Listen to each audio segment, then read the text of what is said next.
WDAM, Laurel, Hattiesburg. You are watching News 7 at 6:30. You've got 7 on your side.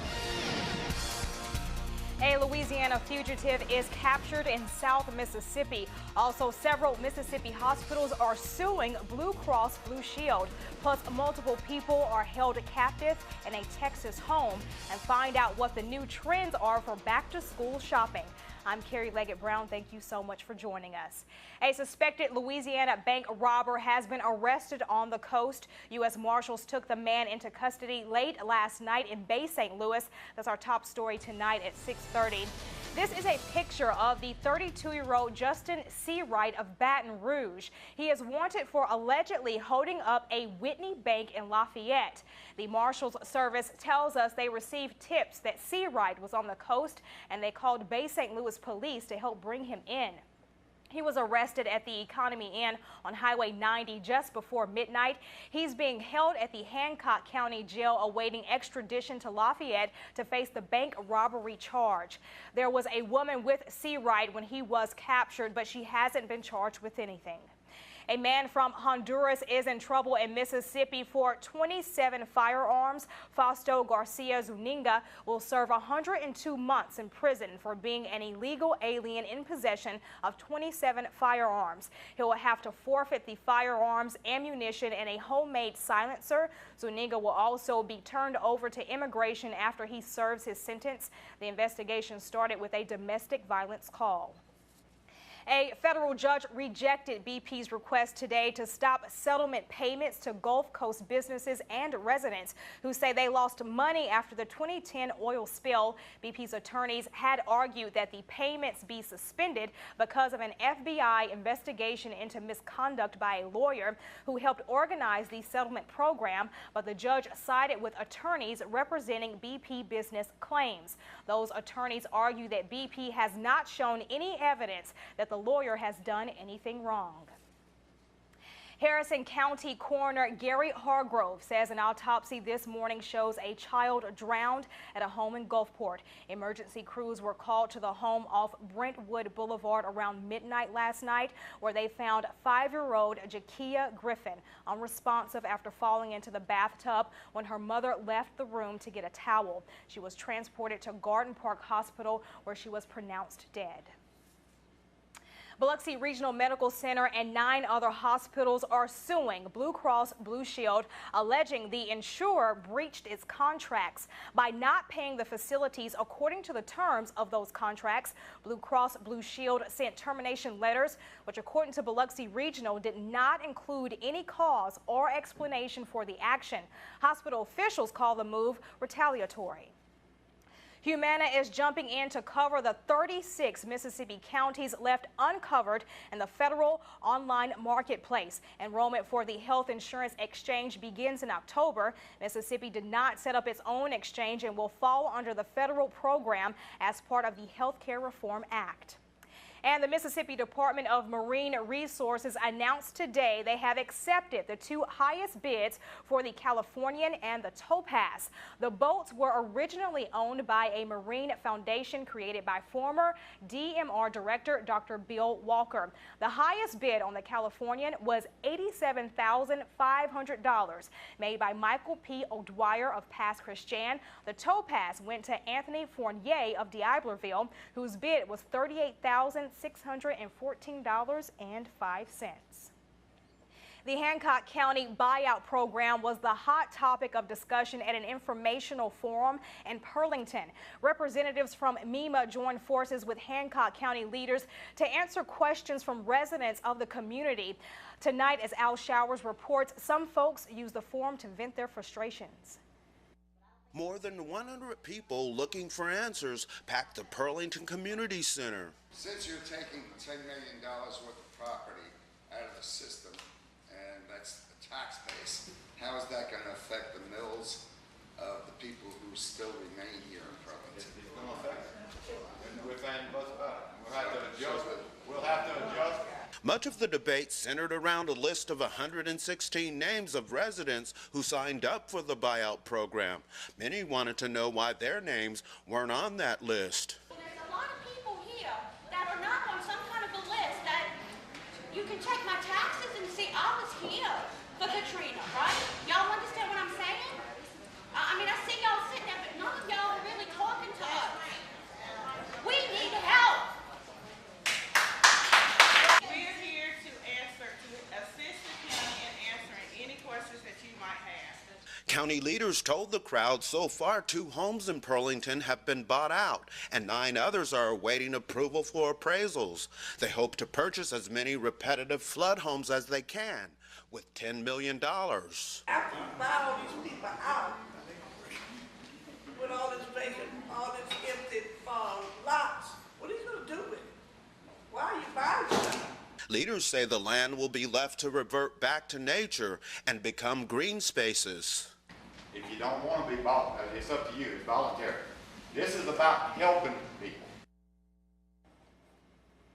County leaders told the residents when the $10 million is gone, they will apply to FEMA for more money to buy more homes. Long Beach is stepping up to the plate to convince hundreds of Little League baseball fans the coast is a great place for spending time both on and off the field. The Long Beach Sportsplex is the site for simultaneous Cal Ripken regional tournaments, one for 7-year-olds, another for 11-year-olds. Danielle Thomas has the details. There are 28 teams, but only one love for America's favorite pastime, baseball. I like to play catcher, and I like to run, and I like to hit the ball. I think it's actually kind of a big deal because most people don't really get the chance to have the time to come at these regional tournaments. I'm actually pretty excited about it. Here we go. The excitement is that Long Beach is taking a swing at impressing 1,000 players, coaches, and fans. Some of them from places like Louisiana and Arkansas. Historically, Arkansas is a big draw for the Cal Ripken age group and the tournaments, and we want Mississippi to be put on the map, and we want people to understand that the coast is a great place to come. For example, this morning, eating breakfast, I had them look out the window of the facility with the beach and the water, so you don't get this view, very often where you live, so enjoy while you can. Baseball fans say during breaks in the action, they're exploring the area, making the trip to the coast a family vacation. We've stayed at the Beau Rivage, and then they went fishing yesterday, so we've got to look around a little bit, enjoy the beaches. First go to the beach. Our grandkids, we're down here with them. They've never been to the beach, so we're excited about that, getting to take them out to the beach the first time. So you get to kind of blend 2 in 1 here, so that's good for us. Get to watch the grandkids play ball and vacation, so it's a lot of fun. Tournament directors in Long Beach say they gave out goodie bags with coupons and tourism information to encourage people to venture out. Now there is also a Cal Ripken regional tournament for 8-year-olds underway in Bay St. Louis. Well, in the past 2 years, Goodwill Industries in South Mississippi has opened 4 new stores. Because of that growth, a new donation center has just opened on Washington Avenue in St. Martin. It will help to supply the 13 stores that Goodwill now operates on the coast. The stores are doing well because so many people are looking to save money in a tough economy. Of course, donations of just about anything are badly needed, and the stores offer employment to those who might not otherwise find jobs. There's so many new people moving in, and the military are moving out, and they need a place to take their donations. Instead of just putting them out for the garbage, we take them in, and we help the disabled to give them jobs. Other Goodwill donation centers are located in Biloxi, Long Beach, and Ocean Springs. And coming up, several people are held captive in a Texas home for nearly a decade. We'll have the shocking details in a moment. Stay with us.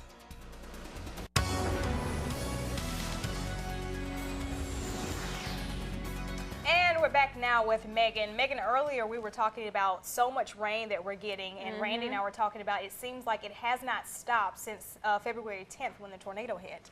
Well, unfortunately, we have some more of that on the way. It looks like a pretty soggy weekend ahead of us. I know, and it's like it's saving it all for the weekend because not a drop today, or at least not here at the station. Exactly, no, not yet. We could be seeing some, though, as we head throughout the next couple of hours. But we'll take a look now at our Southern Pine Electric Power radar. Aside from that, looking pretty warm and muggy. Carrie, back to you. Houston police say they've rescued multiple people held against their will. Authorities were called to this home Friday morning. Local news station KTRK reports police say the front door was nailed shut, and inside a garage they found what is described as a prison room where 3 malnourished men between the ages of 54 to 80 were held. One victim said he'd been there for about 10 years. 4 women were also found in the home. Police characterized them as suffering from mental illness. Police are still sorting out details in the case. So far, no charges have been filed. We're now learning more about the death of one of the passengers on the Asiana Airlines plane that crashed at San Francisco's airport. The San Mateo coroner's office revealed today that 16-year-old Yi Ming Young died after being run over by a fire department vehicle that responded to the crash. According to the coroner, she was alive when she was hit. Police previously said she might have been hit by a fire truck after she was thrown from the plane as it crashed landed on July 6th. San Francisco Fire Chief called the incident a tragic accident and apologized to the girl's family. Well, what's a broke city to do? Cash-strapped Detroit's plan to fix its economic woes by filing bankruptcy went up in smoke. A Michigan Circuit Court judge ruled the city's bankruptcy filing unconstitutional and ordered the case to be withdrawn from federal bankruptcy court. Lawyers and retirees and pension funds for city workers argued cutting pension and retirement benefits as proposed in the bankruptcy case was unconstitutional. The judge agreed. Michigan Attorney General Bill Shayute said he plans to appeal the court's decision. Still ahead, there are new trends in the back-to-school shopping. Find out what they are right after this.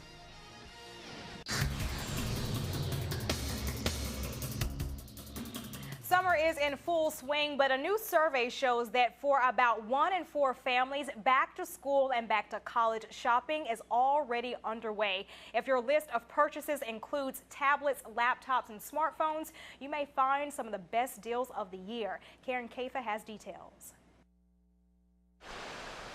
There are plenty of summer days still ahead, but retailers are already eyeing the fall return to classrooms and to campus.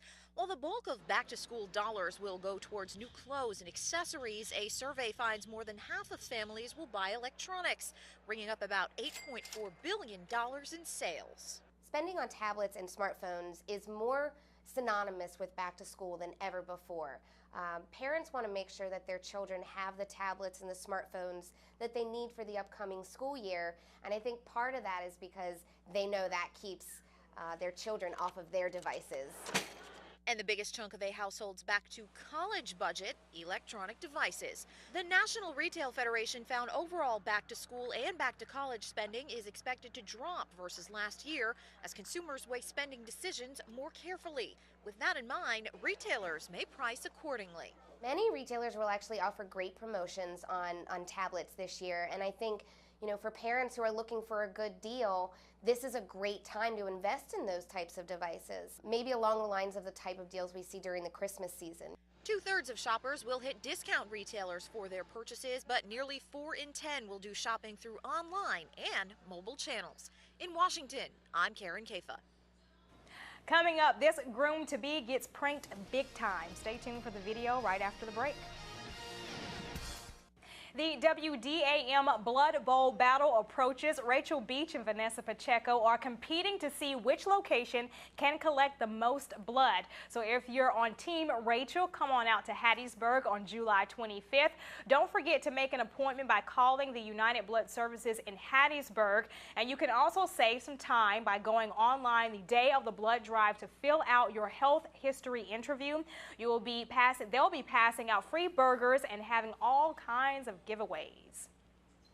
A fisherman in Nantucket hooked a 7-foot, 200-pound shark and spent about 45 minutes trying to reel it in with no success. Finally, he handed the pole to his cousin, ran into the water, and wrestled the shark to shore. He posed for some pictures with his catch, then let it go. He says the shark wasn't hurt. Elliot Sudal says he's caught more than 100 sharks in the past 8 months, most of them in Florida. I guess that must be a hobby of his. I don't know. That's not too common in Florida, though. I wouldn't say that for all Floridians. Yeah. Oh, if you didn't know, Megan is from Florida. And do you see that every day, Megan? No, I do not. Okay. I do not. It's just this guy. I guess so, apparently. Yeah, go from sharks to weather. Can you do it? Oh, sharks to weather. Sharknado rain. Yeah, Sharknado. It's going to be raining. Yeah, we'll go with that. There's a look at the 7-day. Yeah, pretty good rain chances. The Sharks might enjoy it because there's so much water. There you go. Just took me a minute. Very good. Yeah, we're going to keep pretty good rain chances in play throughout the weekend, looking pretty soggy, and then really through the beginning of next week. End of next week, some models are hinting at maybe a little bit of drying out, so that's good news in store good for news us. for a lot of people down here. Now let's take a look at what's trending online. The hot topic on our Facebook page today is a new animal rescue organization in Jones County says they will work to make the better treatment of animals a top priority. If you want to join in that conversation, and we hope that you do, head on over to our Facebook page. Now to the YouTube video. The guy in the helmet is the groom-to-be, and this is his bachelor weekend. And they told him they were going to take him bungee jumping, but as you can see, he is not on a cliff. Oh, no. So this is the ultimate prank for him. 2, 1. He looks so nervous. Oh! Do you? And he screams as if he's falling off a cliff. I watched this video at least 3 times today. It is hilarious to me. I know what I'm going to be doing after this. All right, guys. Thanks so much for joining us, and have a great weekend. He was...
are